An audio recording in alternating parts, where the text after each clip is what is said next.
Pues ya estamos acá en la mesa de análisis, como siempre nos agarran en el chacoteo. Pues está aquí ya Federico Anaya, como siempre, como cada martes, bienvenido. Está Gabriela Arévalo. Muy buenos días. Hoy no va a estar Blanche Petrit ni Cecilia Vadillo porque estaban en eventos del 25N. Hoy nos convocan a las mujeres a estar allá en muchos eventos porque hay pues hay foros, hay visibilizaciones y Carlos Brown viene con un retraso, ya no tarda en llegar según nos están diciendo, ahora se va a incorporar, pero mientras vamos empezando pues con el tema de la apertura. Se anunció hoy todo un plan que incluye una serie de homologaciones legales a los estados, o sea, homologaciones de leyes, con los, por lo menos eso se comprometieron los gobernadores. Federico. En materia de igualdad, equidad. Bueno, es una buena noticia en principio, pero como abogado yo pondría un granito de sal en el asunto. Las realidades concretas de los estados son muy distintas, por eso optamos históricamente por un modelo federalista. Y hay una tendencia, bueno, hay dos tendencias polares. Una es a que ciertas élites aprovechen esta autonomía de los estados para mantener regímenes contrarios a los derechos constitucionales grandes. Pero la otra es la pretensión de una élite intelectual en la capital federal de establecer reglas para todos, sin tomar en consideración las circunstancias concretas. Con ese granito de sal hay que avanzar en esta homologación. Ahora, hay que tener también mucho cuidado. ¿Qué tipo de instituciones vamos a establecer y quiénes las van a llevar a cabo? Una de las cosas que no hemos homologado, por más que convertimos a todos los fiscales o casi todos los fiscales de los estados en fiscales autónomos, es asegurarnos que hay investigaciones decentes. Y, por ejemplo, una de las causas de la homologación, con eso terminaría, es cómo estamos clasificando delitos tan graves como el feminicidio. Muchos estados jugaron durante años, y algunos lo siguen haciendo, a manipular las cifras, bajando la cantidad de feminicidios, clasificándolos como homicidios. Hay buenas costumbres. La Ciudad de México tomó la decisión de que cualquier muerte de mujer debe empezar a investigarse como feminicidio. Al momento del trabajo de investigación, el Ministerio Público tiene que corroborar que no hay feminicidio. En otros estados es al revés, empieza como homicidio y tal vez si el Ministerio Público descubre elementos lo reclasificará. Ese tipo de homologaciones son buenas. Seguir modelos que protejan a las mujeres. Ahora, es complicado.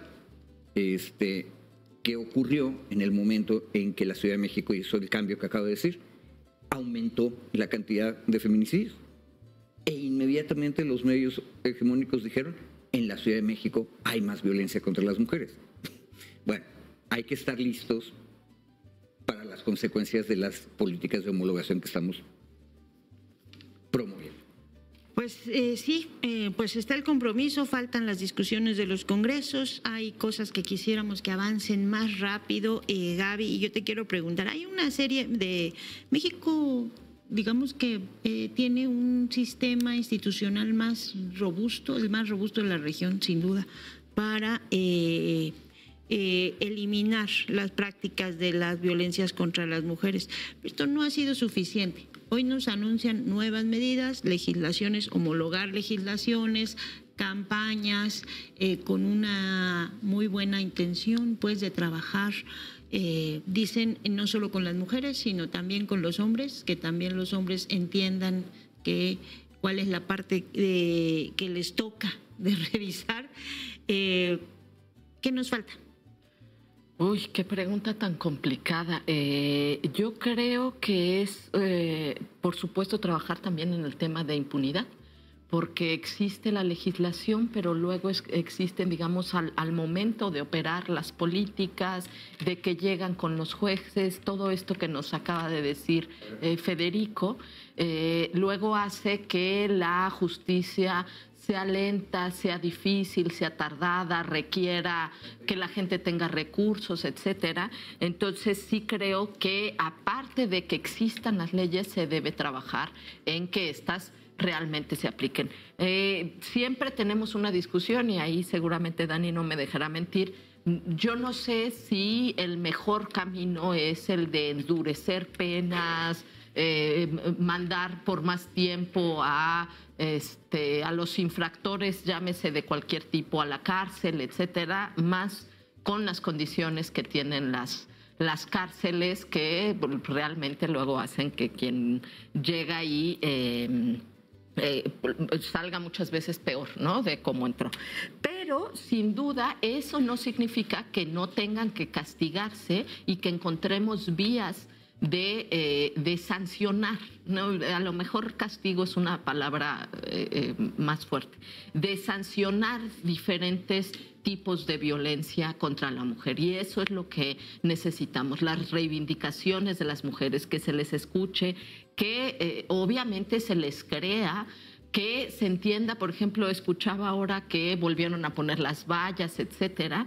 Hay que pensar justamente que el afectar ciertos monumentos empezó efectivamente en manifestaciones de mujeres como una manifestación política. Había un contenido político ahí de decir, cuidas más el monumento que a la vida de las mujeres. Entonces, no sé si eso sigue siendo vigente o si sigue siendo útil en la lucha de las mujeres, pero no le quitemos, digamos, el contenido político que tenía ese tipo de manifestaciones y que viene de años y años de agravios y de impunidad. Y eso es sobre lo que se tendría que trabajar. Nos decía hace un rato Emanuela Borsaquelo, que pues es una gran conocedora y estudiosa de los temas de las violencias contra las mujeres, pues hablamos de estos problemas estructurales. Le preguntábamos quién va a querer perder sus privilegios. O sea, no es tan fácil. Le podemos decir a los hombres, oigan, señores, compañeros, cambien de actitud, edúquense, lo sé, pero pues quién va a querer a la hora de la hora perder los privilegios que tiene una sociedad. Pero hablábamos de un componente del que poco se habla ya en estas movilizaciones también y en estas acciones, que es el tema de las implicaciones que tiene el sistema económico en la reproducción de las violencias contra las mujeres, ¿no? O sea, hay un tema que cruza la lucha de clases, hay un tema que tiene que ver con pues el uso, la mercantilización de los cuerpos de las mujeres, hay un tema que tiene que ver también con la reproducción, digo yo, de los cuerpos de las mujeres como también mecanismos de reproducción de obreros, ¿no?, de máquinas de generar obreros, el cuerpo de las mujeres también ocupado para el tema de los cuidados. Hay un tema que cruza ahí del que casi nadie quiere hablar, que es el capitalismo, porque entonces de pronto empiezan, ya vienen acá con los comunistas. Pero esa parte también está en esta discusión y casi no hablamos de ella, Federico. Bueno, hemos decidido no hablar de muchas cosas. Ahorita dijiste una palabra peligrosa, entre comillas: comunismo. Así. De inmediato nos tachan, nos matan ahí. Ahora, apenas lo dijiste, me acordé de un detalle acerca del tema. Cuando, después de la Revolución Soviética, se plantearon la igualdad de los derechos, la primera acción de política pública general fue la creación de estancias para cuidar a los niños. Porque la injusticia estructural consiste en que las mujeres, la mitad de la población, está encargada de los cuidados. Entonces, había mucha claridad en el mundo comunista de 1917-18 que la liberación de las mujeres, uno, era indispensable, y segundo, pasaba por liberarlas de sus tareas tradicionales. Bueno, ahora, eso no hemos avanzado casi nada. La corte que se acaba de ir presumía que uno de sus grandes avances había sido reconocer la carga que tenían las mujeres en los cuidados de la familia y convertirla en salario. ¡Wow! Lo hicieron nada más a principios del siglo XXI. Por eso qué bueno que mencionaste la palabra. A principios del siglo XX, los soviéticos ya habían dicho eso. Entonces, eso te da una idea del retraso general. Ahora, dijiste otra cosa importante. A los compañeros no va a bastar que nos pidan que tomemos conciencia. A mí me tocó, como abogado general de la UACM, ver cómo el pacto patriarcal existe. Yo no sabía mucho, ni de feminismo, ni de derechos de las mujeres. Me enseñaron las víctimas de los casos que llegaron a mi oficina a empezar a entender el problema.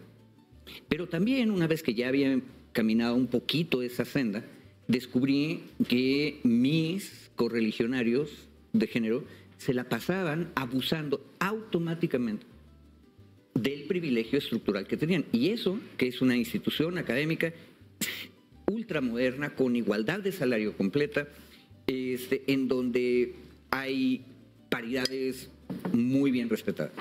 Y sin embargo, el pacto patriarcal estaba ahí. Y a lo largo de los casos fuimos descubriendo cómo compañeros progresistas en todos los sentidos, de pronto disfrutaban abusando de sus privilegios de género. Entonces, ¿qué tendríamos que hacer en ese caso? Ahí no estoy tan seguro de lo que decía Gaby. La palabra castigo es dura, pero si recordamos que el centro es asumir la responsabilidad, y asumir la responsabilidad significa pagar, es decir, cometí un error, una infracción, un delito, debo compensar y pagar. Eso es castigo. Y todas las palabras que acabo de decir son rudas. Yo no estoy de acuerdo con que tengamos que aumentar las penas, es un poco la locura, pero así es como está ahorita la situación. Feminicidio tiene una pena que ronda entre 40 y 50 años de prisión. Uno de los casos en la UACM, que me tocó solo acompañar porque Estado de México, cosa rara, procesó correctamente al feminicida, que era un estudiante de nuestra universidad. La víctima era otra estudiante de nuestra universidad, entonces acompañamos el caso para ver que realmente se hiciera justicia. Y la parte más trágica fue cuando la familia del feminicida se dio cuenta que no iba a volver a ver al muchacho. Medio siglo. Ahora, tasa de sobrevivencia en prisión, 15 años para la población normal. Es decir, cualquier pena que esté encima de 15 años es una sentencia a morir en prisión. Esas son cosas que tenemos que meditar. ¿Cuál es la intensidad del castigo? Pero creo que en materia de la desigualdad que hay contra las mujeres, primero hay que asumir que el castigo procede, aunque signifique todo lo que dije, y segundo, que solo a través de esa rudeza ejemplar podemos empezar a pensar en la no repetición, porque el problema es la impunidad asumida. O sea, pensamos que no va a pasar nada porque es normal que abusemos. Y la cuestión de acceso, ¿no? Exacto. Porque el acceso a la justicia también en este país es muy complicado, ¿no? O sea, tenemos leyes muy bonitas, muy bien hechas, pero ya llegó Carlos, entonces. Ya llegó Carlos. Me agarró la palabra. Estaba preguntando, porque les decía, bueno, se habló mucho hoy de los temas de homologar las leyes, se habló de enfrentar pues el tema de la violencia sexual, pero hay muchas otras capas de la violencia, la laboral y sobre todo también la económica, ¿no? Que son temas fundamentales de los que a veces poco se habla, de cómo cruza el capitalismo, esa palabra también, que luego nadie quiere que digamos, como mi Andy siempre me dice, mamá, tú siempre dices que todos los problemas son del capitalismo. Y yo, pues sí, o sea, ¿cómo lo vamos a negar? Sí, lo creemos. Pero esas otras de las que tampoco se habla mucho y que sí son necesarias para cambiar de fondo el problema. Sí, y yo odio ser el martillo que a todo le dé cara de clavo, pero es que el acceso a la justicia pasa necesariamente, y esos modelos diferenciados entre las entidades federativas pasan necesariamente por un tema de capacidades de los estados para poder hacer. Yo, parte de por qué me dedico a lo que me dedico, el 9 de noviembre de 2020, en mi ciudad, en Cancún, hubo una protesta por la desaparición, que luego resultó ser lamentablemente el feminicidio, de Alexis. Y esa protesta, organizada por movimientos colectivas, fue reprimida con armas largas en Cancún, con un mando único por parte del gobierno del estado. Y cuento todo esto porque en el pliego petitorio de los movimientos feministas, tanto en Cancún como en Chetumal, había un punto que a mí me llamó mucho la atención, que era revisar los presupuestos que van para estos temas, ¿no? O sea, para el financiamiento de la prevención, atención, sanción y erradicación de la violencia contra las mujeres, pero también para garantizar que el gobierno actúe desde la mirada del género. Y estuve muy involucrado, fui el consultor que llevó ese proceso con las organizaciones locales, y fue un recordatorio de la importancia de hablar de esto, porque resultó que el presupuesto total de la policía a nivel estatal en Quintana Roo estaba en el anexo para la igualdad de género. Es decir, el gobierno estatal decía, toda la acción de policía tiene perspectiva de género y está puesto con perspectiva de género. Y al mismo tiempo reprimieron con armas largas.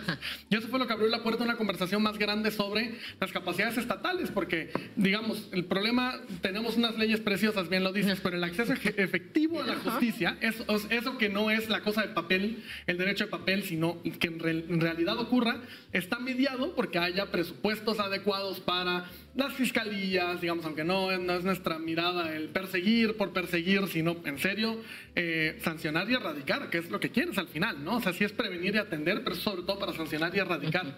Entonces, ese acceso a la justicia, esas diferencias de los estados, el elefante en la habitación de esas diferencias entre los estados es las capacidades de los estados para responder. Porque la Ciudad de México, incluso la Ciudad de México tiene un problema. La Fiscalía para Feminicidios de la Ciudad de México, hubo un reportaje en Gato Pardo hace unos años, recuerdo muy bien, donde estaban trabajando sobre las rodillas literalmente porque no tenían escritorios, con sus propias computadoras, con unas capacidades muy limitadas. Es decir, incluso llevar a la realidad las leyes que hoy tenemos, más o menos sanciones, digamos, yo tampoco estoy a favor de más sanciones, digamos, o penas más altas, es hacer efectivo lo que dice la ley hoy en día, y eso sigue siendo un reto para los gobiernos estatales. Pero la otra cara, que bien la decías Daniela, es la cara económica de esto, porque es la cara oculta que además sostiene a este modelo económico. El capitalismo, en su forma neoliberal también, ha estado sostenido históricamente sobre los hombros de millones de mujeres. Por el otro día escuché el dato en Guadalajara, 1.700 millones de horas trabajadas semanales. Es lo que realizan las mujeres por trabajo de cuidados no remunerado. Un trabajo que decimos que no es trabajo, pero que sí es trabajo, porque cansa, quienes hemos cuidado lo sabemos, porque cansa, porque es difícil, porque toma hasta una jornada completa a las mujeres mexicanas, cual es el segundo dato más espeluznante después del de la India. Pero además que lo ponemos en los hombros de las mujeres, pero no de cualesquiera mujeres. Las ponemos en los hombros de las mujeres más empobrecidas. Sí es un asunto de género, sí lo es, ¿no? Ya hace rato mencionaban el tema de género como, digamos, esta mirada interseccional, pero también es un asunto de clase, porque no son las mujeres más ricas que hacen terciarizan a otras mujeres más empobrecidas. Entonces, esa mirada de los cuidados es una mirada fundamental que se cruza también con la mirada de los hijos. Tener hijos en este país es una condena a recibir menores ingresos, a salir de la vida pública, a no poder participar, digamos, en el día a día. Entonces son muchas capas. O sea, no es una sola forma de violencia, la más cruda y la más dura, que son los feminicidios, pero es además todas las capas de las violencias diarias que viven las mujeres en nuestro país. Las mujeres, las personas que se reconocen como mujeres. Pues efectivamente, esa es parte de la discusión, esa es parte de las cosas que todavía tenemos que seguir hablando. Por eso para nosotros era muy importante y es muy importante, a pesar de todos los temas que hay, todos los bloqueos y toda la violencia que hay criminal en el país, pues poner por delante el tema de la eliminación digo yo, erradicación que tiene que haber total de las distintas formas de violencia contra las mujeres. Pero vamos a ir a los otros temas, porque de verdad que son un chorro, pero yo nada más añadiría otra capa de complejidad regional que tiene que ver con lo que vamos a hablar ahora más adelante, que es justamente el ascenso de las derechas y el retroceso en derechos. El 20 de noviembre, no fue un 25, fue un 20 de noviembre de 2019, fue cuando el grupo de las tesis en Chile, en el estallido social en Valparaíso, hicieron la consigna del violador eres tú. Fue por, digamos, el estallido social, no era a propósito del 25N, pero a 6 años de eso estamos a punto de que gane un abierto antifeminista que cree que las mujeres debemos volver a casa y demás. Entonces, lo que ha sucedido entre esa manifestación potente que le dio herramientas al movimiento feminista en todo el mundo a este otro escenario. Entonces, creo que ahí tenemos un tema también de qué es lo que está pasando y qué es lo que el feminismo debería asumir, cuando además vemos, por ejemplo, no sé si supieron de este artículo en el New York Times sobre arruinaron las mujeres el lugar de trabajo, sí.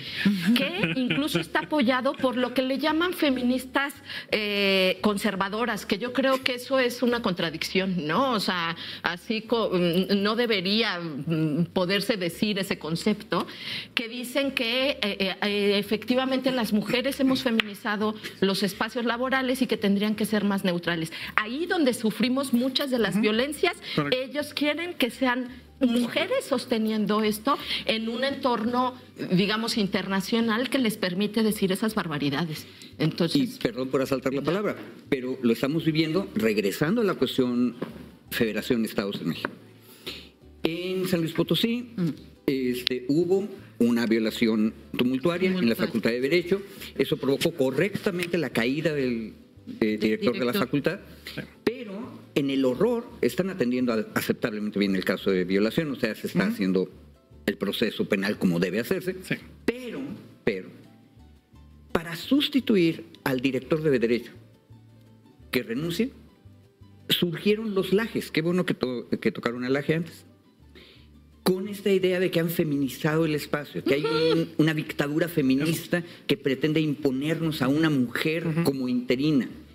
Ese tipo de mensajes están ocurriendo en los estados, donde la realidad es mucho menos progresista que en la capital federal. Ahora, puede ser más complicado, porque en esa facultad que he acompañado como amigo durante años, paradójicamente la nueva generación académica tiene una composición mucho más grande de mujeres.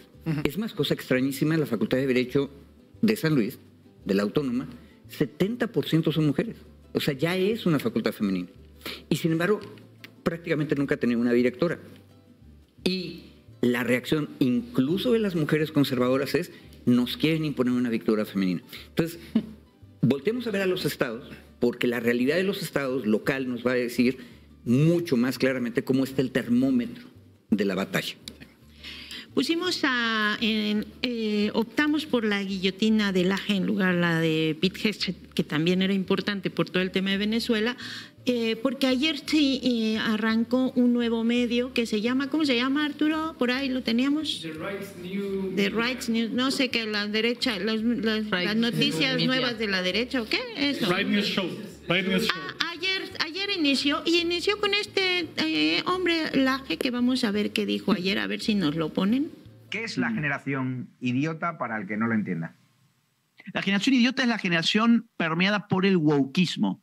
El wokeismo es un constructo ideológico que le ha dado mucho oxígeno a una izquierda que se había oxidado en discursos economicistas de guerras de pobres contra ricos, de obreros contra empresarios o de supuestos explotados contra supuestos explotadores. Y esa dialéctica empezó a abandonar un poco el campo de la economía y se infiltró en la cultura y redefinió los términos de la opresión en clave de otras variables. Por ejemplo, la opresión sexual, las mujeres son oprimidas por los hombres, la opresión de la orientación sexual, los homosexuales son oprimidos por los heterosexuales, los transgéneros son oprimidos por los cisgéneros, en clave de raza, los negros son oprimidos por los blancos, en clave étnica, los indígenas son oprimidos por los que tienen ascendencia europea. Incluso en los Estados Unidos ha estado muy de moda recientemente la cuestión del peso corporal. Los gordos son oprimidos por los flacos a través de algo llamado gordofobia.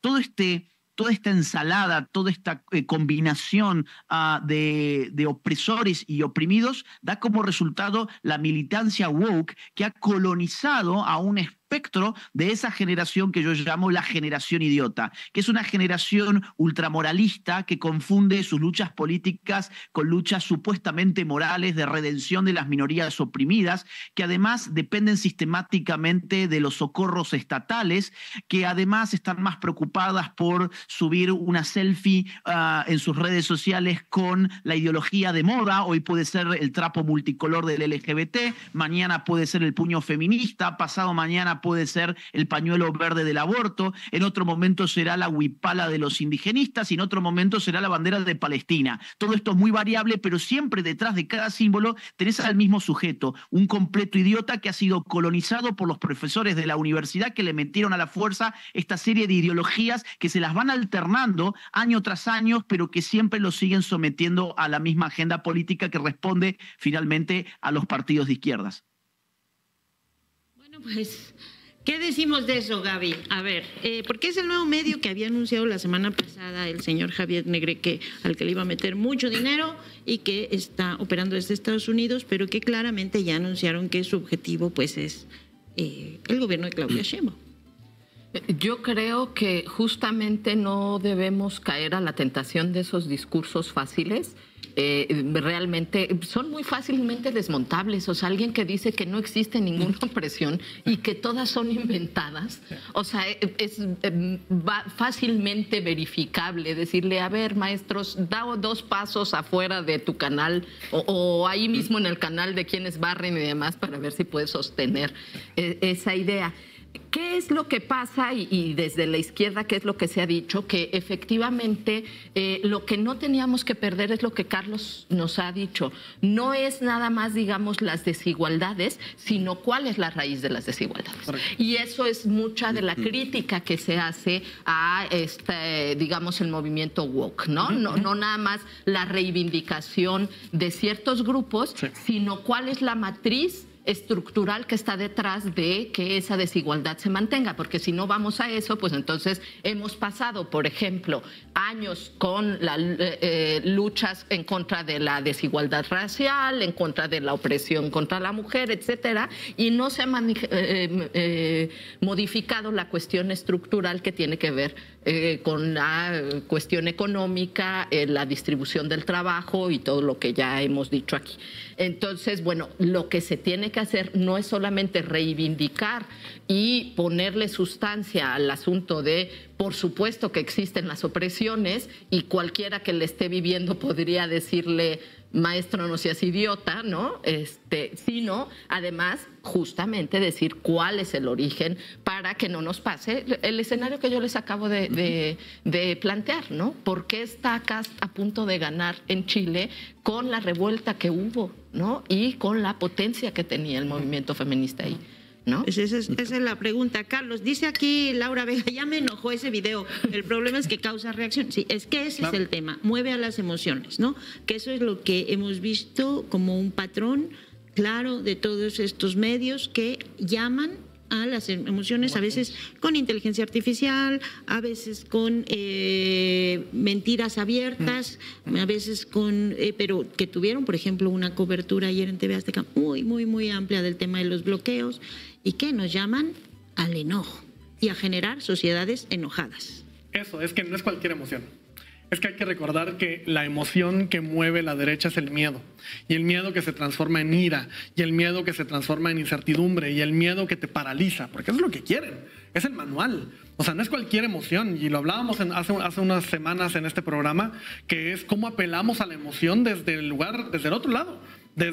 Creo que una de las autocríticas a la izquierda, tengo 2 en particular a partir de este video. Uno es regresar a utilizar la emoción en serio, la emoción que importa, no el miedo, sino lo contrario, emocionar para bien, emocionar con un faro, con una guía, con un camino conjunto, con acciones que podemos empujar. Es algo que a las izquierdas se nos olvidó. Estamos jugando en la reacción al miedo que mueve la derecha, cuando en realidad lo que hay que hacer es emocionar desde un lugar muy distinto, con las posibilidades, con lo que llaman por ahí la futurabilidad, con las opciones de que sí hay futuros, porque ellos lo que están diciendo es no hay, y además a ti te jode el migrante y a ti te jode, digamos, grupos muy particulares con los que mueven para decir ellos son tus enemigos. No. Y la otra crítica que tengo a las izquierdas tiene que ver con esto, que es, se nos olvidó el componente de clase. A las izquierdas, digamos, hay una parte que sí le voy a reconocer, no puedo creer que estoy diciendo esto y menos en este espacio, pero sí le voy a reconocer al AGE. Sí se nos olvidó el componente de clase, pero nos lo hacen ver como un huevo de gallina. Además, él lo dice como si fuera un discurso obsoleto del socialismo real del siglo XX. No, está más vigente que nunca. Lo hemos hablado en este espacio. Exacto. Los millonarios, la influencia, Ricardo, Carlos, Germán, estos hombres que tienen miles de millones, hombres todos, miles de millones de dólares en sus fortunas.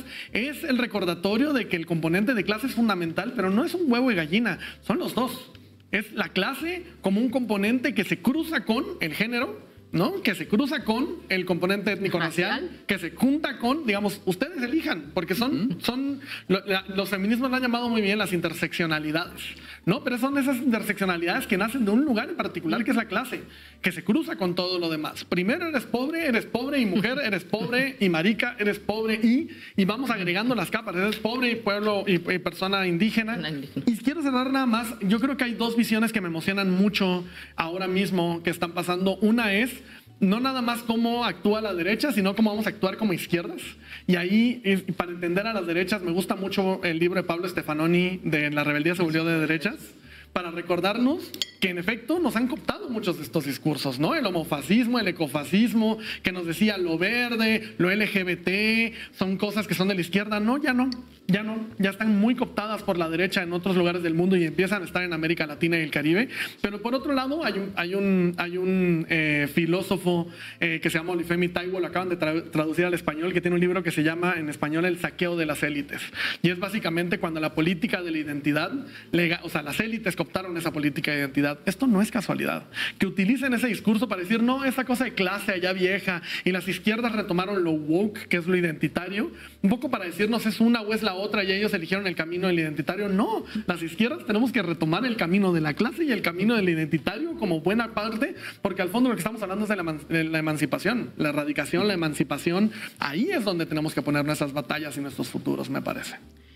Nos decía ayer Elvin Calcaño, politólogo dominicano, dos cosas. Una, que las izquierdas en general, bueno, dice, los gobiernos progresistas están llamados a no fallar, porque cada falla se va a magnificar por estos personajes que además tienen mucho poder. Que la segunda cosa que nos decía, desde las izquierdas tenemos que ser sumamente críticos por las cosas que no se cambian, por los avances que no hay, sin entender la correlación de fuerzas y que el enemigo tiene muchísimo poder. O sea, en 3 días se arman un medio que empieza a difundir todos estos mensajes de odio y eso pues es en las izquierdas, pues, con todos los trabajos del mundo, ahí estás sacando el medio con lo que puedes y ahí haces tus crowdfundings, y etcétera, etcétera. ¿Qué decimos de eso, Federico? Que siempre hay esperanza si nos conectamos con el sentimiento correcto. A ver,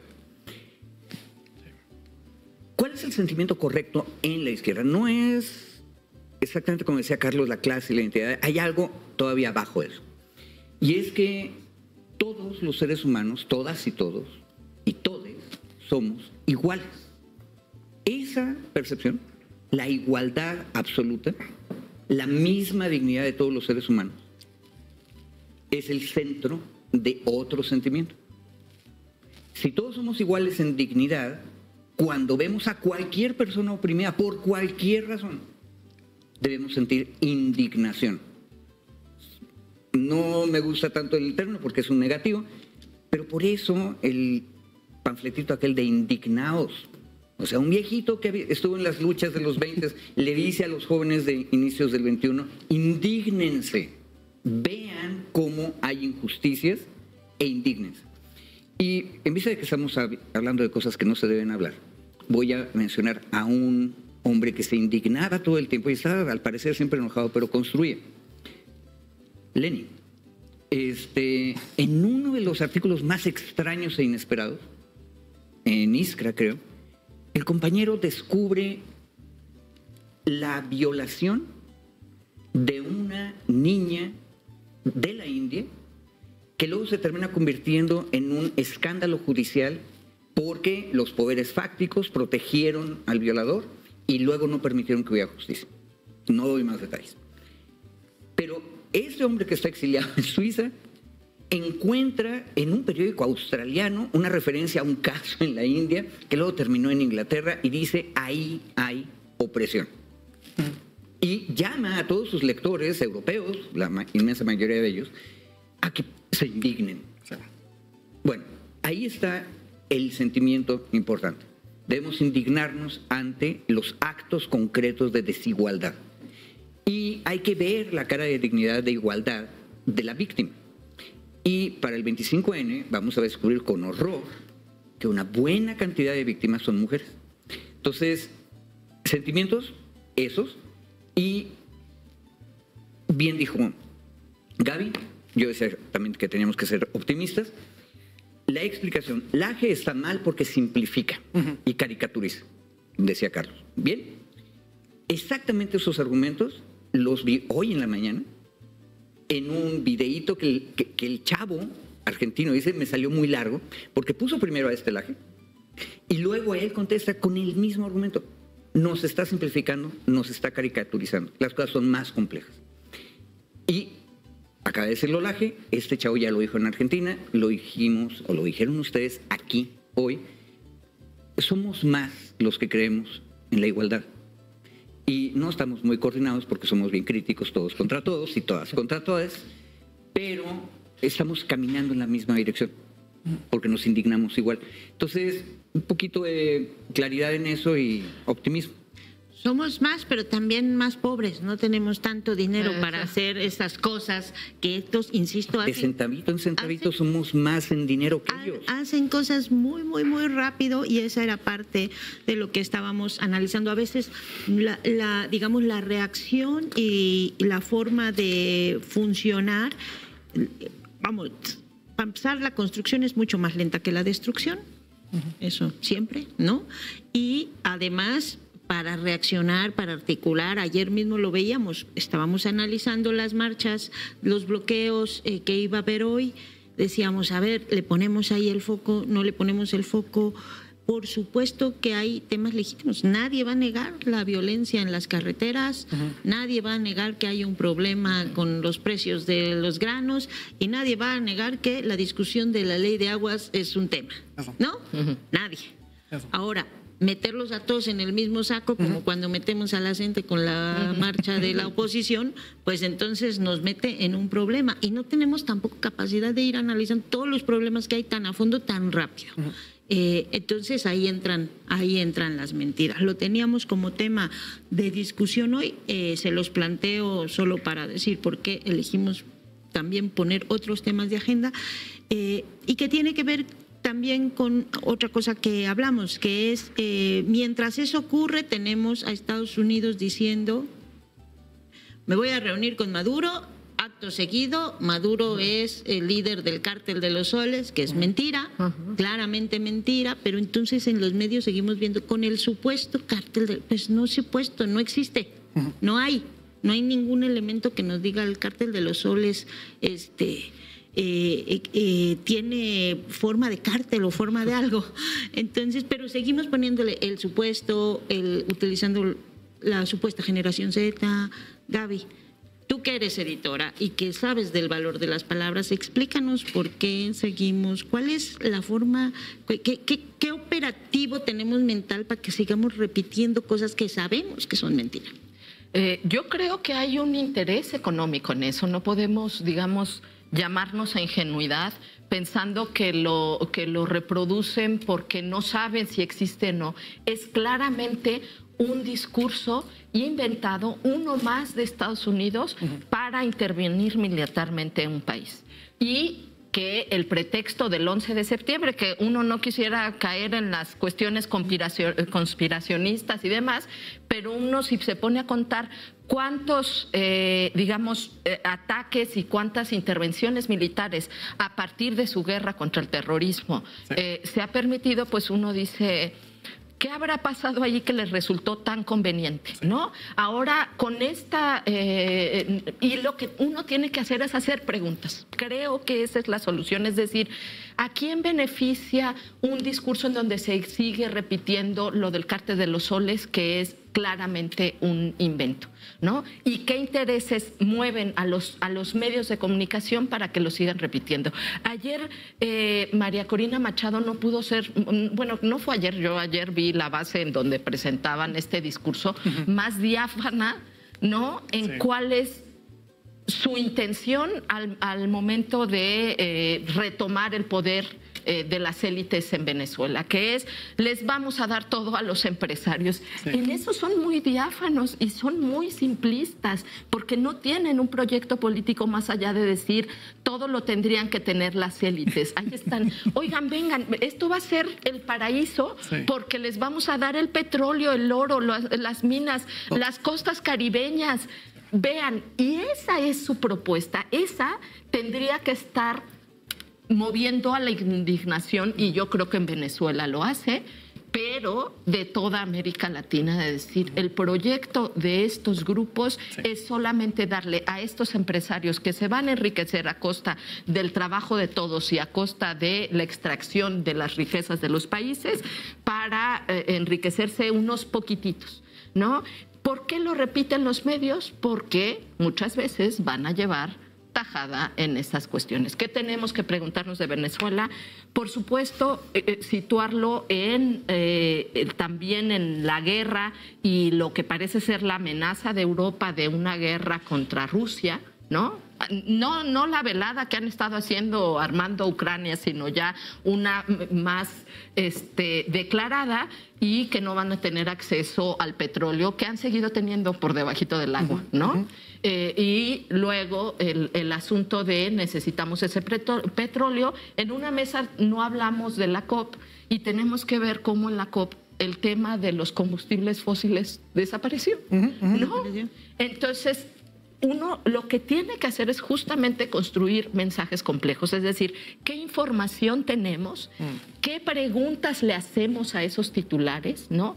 Si adentro de la información de esos titulares te dicen, bueno, pues resulta que hay la suposición, pero no está comprobado porque en realidad no tienen elementos de cártel, ¿no? Entonces uno tiene que hacerle preguntas a ese texto para desmontar esas mentiras, ¿no? Y esas preguntas tienen que estar relacionadas también con el contexto, con quién se beneficia, con quiénes son los damnificados de esas políticas, para que podamos realmente por lo menos ganar la narrativa. Lo que nos enseñó Estados Unidos, por ejemplo, ahora con lo que hizo con su plan de paz, es que esos discursos que son mentira sí logran desmovilizar.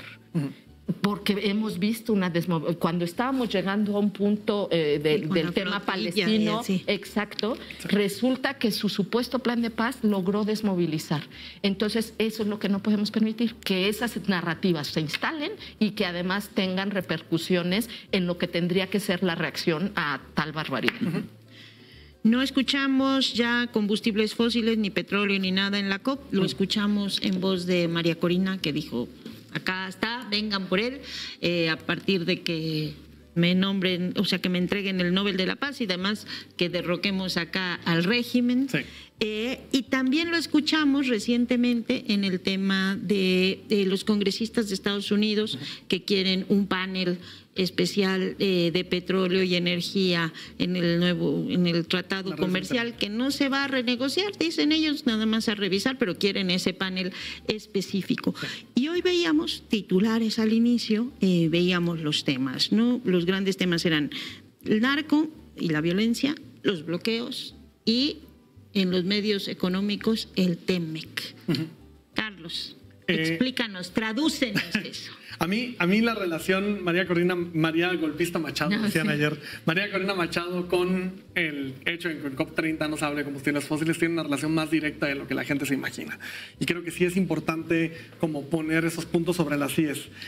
Ese interés económico se llama 300,000 millones de barriles de petróleo potenciales, porque son las reservas más grandes del mundo de petróleo, más allá que las de Arabia Saudí, probadas. Ojo, no potenciales, no a ver si están, no, probadas. 300,000 millones de barriles de petróleo en territorio venezolano. Hay que llamarlo por lo que es. Pero me gusta mucho que estemos enfocándonos en María Corina Machado, porque, digamos, para mí es como la cara más amable de esa internacional reaccionaria de la que hemos hablado mucho, ¿no? Es la cara amigable, a la que le dan el Premio Nobel de la Paz, a la que, digamos, es la cara que te dice, por un lado, como hay un futuro para Venezuela. Pues sí, pero no te dice para quién es ese futuro, ¿no? Es una cara cercana a la ultraderecha global, no es casualidad que le digan a Netanyahu y a Trump, por favor, estemos cerca, ayudémonos.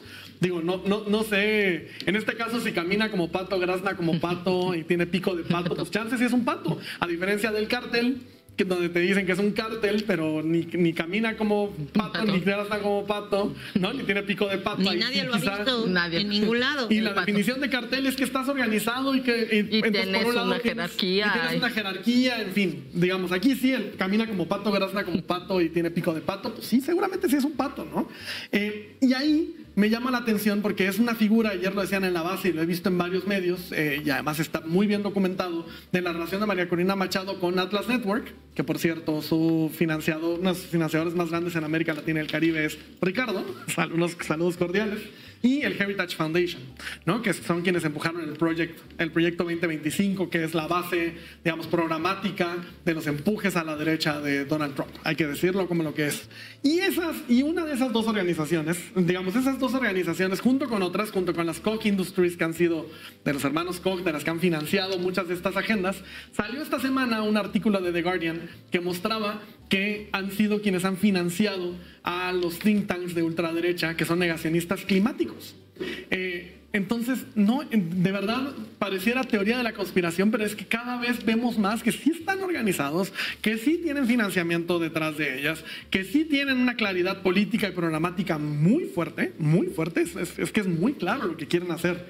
Y espera, también han financiado a los republicanos, a los candidatos republicanos, nuestro querido amigo Ricardo Salinas Pliego. Y también a medios como La Derecha Diario, y en fin, podemos seguir jalando el hilo y nos vamos a dar cuenta de que ese dinero mueve mucho más que solamente el empuje de los millonarios, sino también el negacionismo climático, el empuje por la extracción. Digamos, son agendas que están relacionadas entre ellas y que tienen, en el caso venezolano, a una persona en común, que es a María Corina Machado.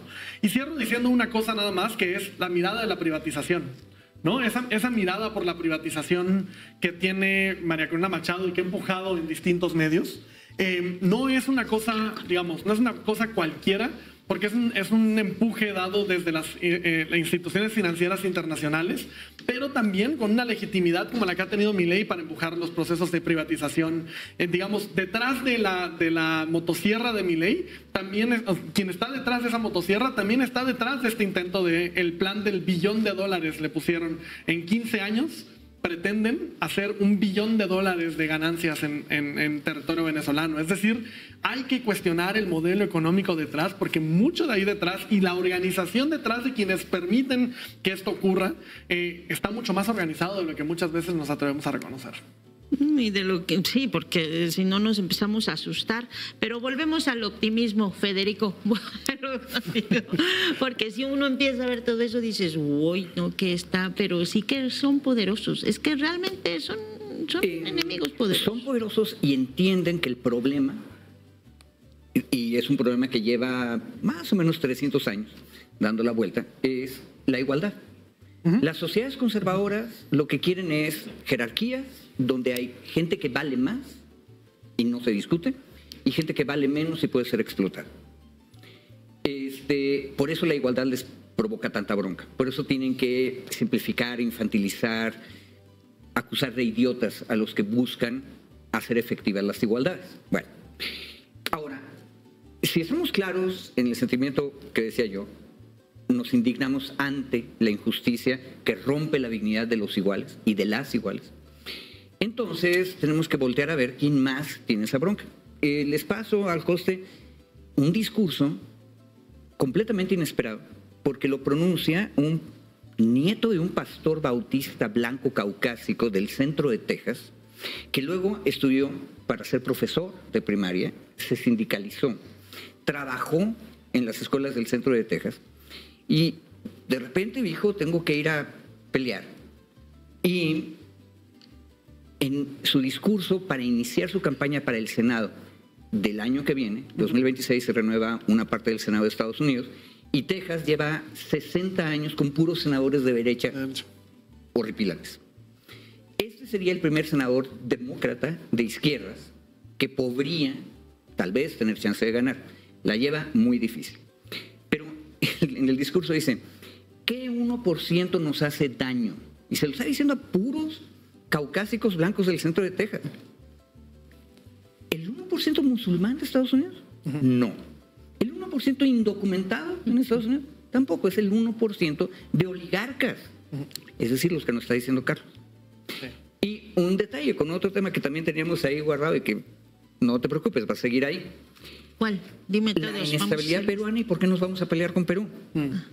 Checando el asunto descubrí una cosa horripilante. Perú tiene una tasa de crecimiento mucho más grande, o sea, su economía va mucho mejor en términos capitalistas, al mismo tiempo que su sistema político está hecho un desastre. Un desastre. Bueno, Ahorita hay que perdón, darle. todo el mundo ve la relación. Si tú desarmas el Estado, pero aseguras de manera tradicional los derechos de propiedad, entonces aumenta la inversión Claro. y la explotación capitalista. Claro. Y entonces, en esos términos va a aumentar y mejorar la economía. Bueno, ¿qué es lo que está diciendo Talarico, este chavo que les estoy diciendo? Porque aparte se ve chavísimo. James Talarico en Texas está diciendo, nuestro problema es el 1% de los oligarcas. Sí. Lo mismo dice el viejecito de Maine o Vermont, nunca me acuerdo, Bernie De Sanders. Vermont. Y luego a los latinoamericanos nos va a decir algo, sí, pero esos son parte del imperio. No, ese imperio también está traspasado por la desigualdad y la indignación de que están explotando a su gente. Se están apenas dando cuenta porque los discursos importan, porque les han vendido un discurso. Entonces, ¿qué tenemos que hacer? Reconstruir nuestro discurso a izquierdas, por la igualdad, por la indignación, y empezar a ver quiénes están de nuestro lado. Entonces, un detalle. James Talarico, capaz de que no tiene mucho chance electoral, pero hay que estar pendiente de él y ese tipo de discursos y recordar una cosa que decían los nicas cuando los sandinistas todavía estaban a izquierda. Y tenían un póster maravilloso con un compañero güero y una compañera africana-americana cosechando café, y abajo decía, estos sí pasarán. La solidaridad a favor de la igualdad, esa sí es universal. Eso. Y es un sentimiento que permite construir. Eso es lo que entusiasmó a todo el mundo después del Octubre Rojo. Por más que la derecha haya ganado el discurso de que los rusos soviéticos son gente muy oscura y peligrosa. No. Dijeron que todos éramos iguales y trataron de construir una sociedad igual. Y no les fue tan mal. Pero no estamos aquí para hacer perdón, sí estamos aquí para hacer historia, no para recordar historias. Entonces, chequemos. Está Talarico, está este chavo tiktokero que le contestó a su loco, como decimos que se llama el Laje. De manera inmediata. Estamos nosotros aquí y estoy seguro que quienes nos están escuchando también están diciendo ¿qué hago? Entonces, de entrada hay que ir el 25. Bueno, en el caso de nosotros, los soberanos, primero tenemos que preguntar si nuestro acompañamiento es necesario. Eso es un gran tema y eso es una gran pregunta, pero antes de pasar a esa pregunta voy a ir con Carlos, porque pues ya le pasaste la bolita del 1%, que le encanta hablar de ese tema, pero además por el tema de Perú. A ver si nos explicamos. Justo hoy hablábamos de Perú y yo decía, bueno, pero ese Perú que nos dice que somos feos, que nos metemos, que no sé qué, que rompe relaciones, que quiere invadir territorio mexicano en la embajada, pues, ¿qué gobierno es? Y hacemos el recorrido y dices, pues un gobierno desastroso en lo político, pero parece que en lo económico o en lo macro no tanto. Y muy funcional en lo económico, muy funcional. Lo dijiste muy bien. En la pandemia pasó algo que fue documentado como la paradoja peruana, que era Perú todo el paquete de estímulo más grande, de estímulo económico más grande en medio de la pandemia, en el confinamiento. México tuvo uno de los más bajos, por cierto, del mundo, pero Perú tuvo uno del 12%, equivalente al 12% del Producto Interno Bruto. La pregunta es, ¿cómo fue que consiguieron un guardadito de 12% para poder pagar un paquete de estímulo? Pues a costa de recortes históricos y durante un buen rato en el sistema de salud. Entonces lo que tuvo Perú fue un paquete de estímulo, y una paradoja igual a la que planteas ahora, digamos que no es tan paradoja porque tiene una raíz estructural, a costa de la tasa de mortalidad más alta en el punto del confinamiento, digamos, el punto de la crisis sanitaria más grave en el confinamiento. No es casualidad. No es casualidad, lo mostramos como una paradoja, pero en realidad tienen una raíz estructural.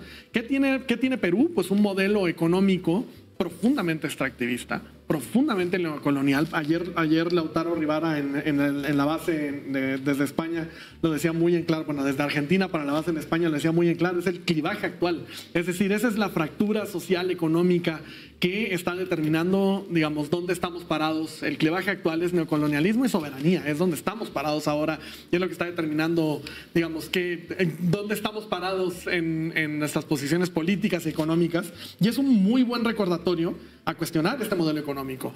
A propósito de las concesiones de agua, yo no las dejo a un lado, solamente las recuerdo como en un informe que sacamos a principios de este año que se llama Beneficios en Fuga, hacemos el recuento de para 3 sectores, el de agua, el de turismo y el de bancos, otro que tiene mucho de lo que podemos hablar sobre soberanía y neocolonialismo. Pero en el caso de agua en particular, una de las cosas que mostrábamos era que las concesiones de agua pasaron de 2.000 en 1992 a 530.000 en 2024, y eso no es casualidad. Con un sistema legal e institucional que, si bien la Constitución dice que el agua es un derecho humano y propiedad de la nación, hace que sea una mercancía que se acumule en muy pocas manos, y eso es un problema de gobierno. Es un problema, digamos, de las estructuras que te dicen que sí va y que no va. Y es un recordatorio para mí ese tema de las concesiones de agua, yo no lo suelto, para recordarnos que sí hay una crítica que hacer a los modelos extractivistas y neocoloniales, aunque no los llamemos explícitamente como tal, que tenemos hoy en día. En los bancos es clarísimo, la mitad de las ganancias se las llevan a países en el extranjero, ¿no? O sea, de las ganancias en el sector financiero, un sector financiero además subsidiado a través del FOBAPROA con nuestros impuestos. Es decir, esto no es casualidad. Llegamos a un modelo económico que necesitamos cuestionar, y que necesitamos cuestionar partiendo del principio de la indignación desde la igualdad, pero también desde ese valor olvidado que Salinas nos arrebató, y me rehúso a que se nos la haya arrebatado, la palabra solidaridad. Hay que resignificar la palabra solidaridad, hay que hablar de la exigencia, hay que hablar de la organización social, porque yo creo que el punto de optimismo que plantea Federico para mí es el corazón. Sí es la indignación, pero es sobre todo la movilización, y es el identificarnos con otros. Yo creo que eso es lo que nos hace distintos. A la derecha nos quiere individuos encerrados en nuestras casas, en nuestras cabezas, sin organizarnos, sin reconocernos. Identificarnos porque somos idénticos, somos iguales. Correcto. Y yo creo que ahí está lo que le tenemos que arrebatar a estas derechas que nos están diciendo aislados, violentos, por nuestra cuenta, no, organizadas, identificándonos, entendiéndonos desde el punto de igualdad, pero también indignadas. Por eso esta cosa de no es solo lo negativo importa porque te moviliza hacia lo positivo, pero tenemos que tener un horizonte de hacia dónde queremos caminar como izquierdas, y ahí está, yo creo, y tiene que pasar por lo económico, porque lo económico es político. Resignificar la palabra solidaridad, justo lo que estabas diciendo, y es lo que dicen acá también, la solidaridad que sobrepasa al enojo. Ya se nos acabó el tiempo, para no variar, no me voy a...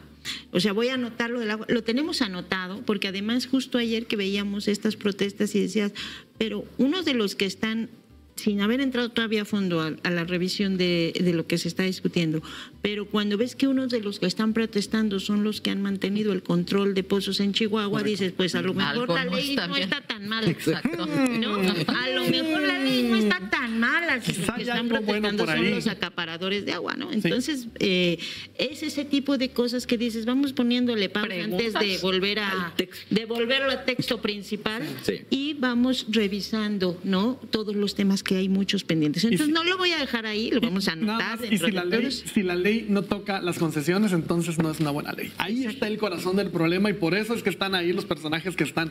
Si no se mete con las concesiones, porque van a hacer lo que van a tratar de quitar los partidos de la derecha, lo sabemos porque ya lo dijeron, ya lo presentaron en sus iniciativas, entonces no es una buena ley. Ahí está el corazón del problema que tenemos, las concesiones de agua en México. Ahí vamos a ver, y ahí vamos a tener el foco para estar justo mirando lo que sí, y que no revolvamos temas, bloqueos de unos, bloqueos de otros y bloqueos de...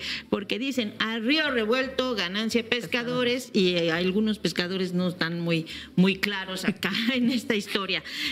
Una reflexión final les voy a pedir a los tres a propósito de una cosa que tiene que ver con la respuesta esta que ha habido ahora, este llamado a la convocatoria de una movilización el 6 de diciembre, que no es, o sea, no se ha planteado como en defensa de la soberanía y ante las amenazas del imperio, aunque en el fondo eso es, sino más bien se ha planteado como vamos a celebrar los 7 años y los logros y lo que sí hemos hecho y bla, bla, bla.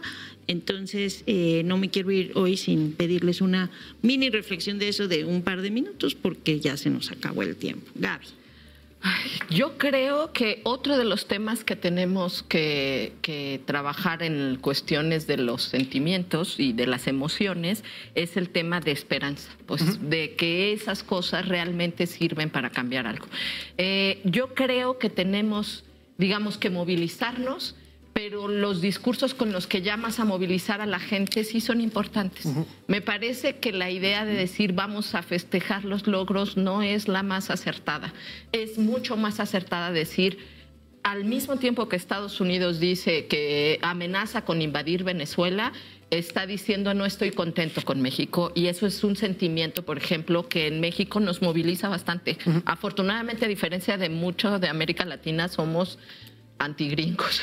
¿No? Sí tenemos ese sentimiento muy arraigado. Entonces, esas cosas que sí pueden cohesionarnos de qué es lo que está en riesgo en nuestro país cuando se movilizan bloqueos por esas cuestiones que ocultan intereses económicos, etcétera, ¿no? Creo que eso sí nos tiene, digamos, que movilizar, pero movilizar para generar esperanza de que podemos incidir en eso. Si eso después termina en una ley que sigue beneficiando a los mismos, lo que va a crear es desesperanza, que fue un poco lo que pasó en Perú, y con eso cierro rapidísimo. En Perú hubo movilizaciones cuando destituyeron a Castillo, que hubo más de 1,000 heridos, como 50 muertos, y los jóvenes justamente sintieron que no había esperanza en la movilización. Ahora lo tratan de retomar con, ahí sí, un movimiento juvenil mucho más orgánico que lo que se trató de construir acá,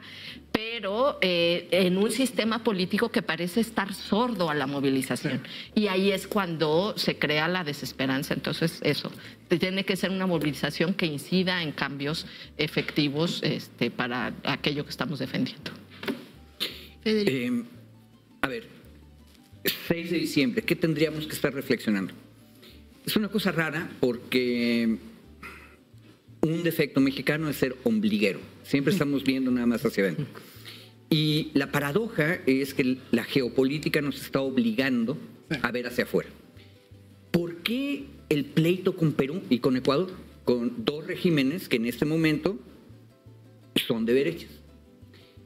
Probablemente porque la insurgencia obradorista en México es el golpe más amenazador fuera de la Venezuela petrolera y chavista, que me parece que es otro fenómeno distinto.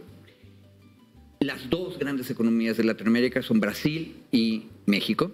Brasil, digamos que el régimen federalista asegura que el control de las izquierdas nunca sea permanente ni estable. Pero en México lo que ocurrió después de la segunda transición a la democracia es que cayeron, ahora sí que como dominós, todos los gobiernos de los estados. Y entonces ahorita tienes a la derecha en los medios hegemónicos diciendo hay una nueva hegemonía, como si estuviéramos otra vez frente al general Calles. Y no, ni es Calles, pero tampoco es Cárdenas. Es otra cosa que tiene que ver con los retos que dijo ahorita Gaby. ¿Cómo le hacemos para recuperar el sentido de indignación por las desigualdades y convertirlo en solidaridad de veras? ¿Y cómo le hacemos para identificarnos con los pueblos de Latinoamérica que están sufriendo? Pero, ojo, en un contexto internacional muy complejo. Otra vez Perú. Es una señal. Perú no depende, como México sí depende, en 80% sus exportaciones van a Estados Unidos, o arriba del 80%. En Perú solamente va el 14% o algo por el estilo. Su principal socio comercial es China. 30%.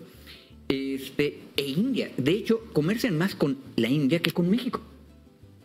Si juntamos toda Latinoamérica, comercio con Perú, no llegan al comercio con Estados Unidos. O sea, es como 12% en toda Latinoamérica, incluidos nosotros, y 14% en Estados Unidos. Y sin embargo, la desigualdad sigue siendo la misma. Ojo, el modo de producción no ha cambiado. Incluso con el elefante chino involucrado, el capitalismo sigue depredando y destruyendo a los iguales. Ahora, nosotros como economía y como nación, Estado, con 130 millones de habitantes, más los 30 millones en Estados Unidos, no somos poca cosa. La pregunta es, ¿qué vamos a hacer con un régimen que es el más legítimo y el más estable en las izquierdas latinoamericanas? ¿Qué hacemos con eso? Yo creo que el reto del 6 de diciembre es ese, reflexionar todo esto que logramos, ¿para qué sirve? Carlos. Yo quiero cerrar con dos ideas centrales. Una, estos discursos que movilizan a las personas.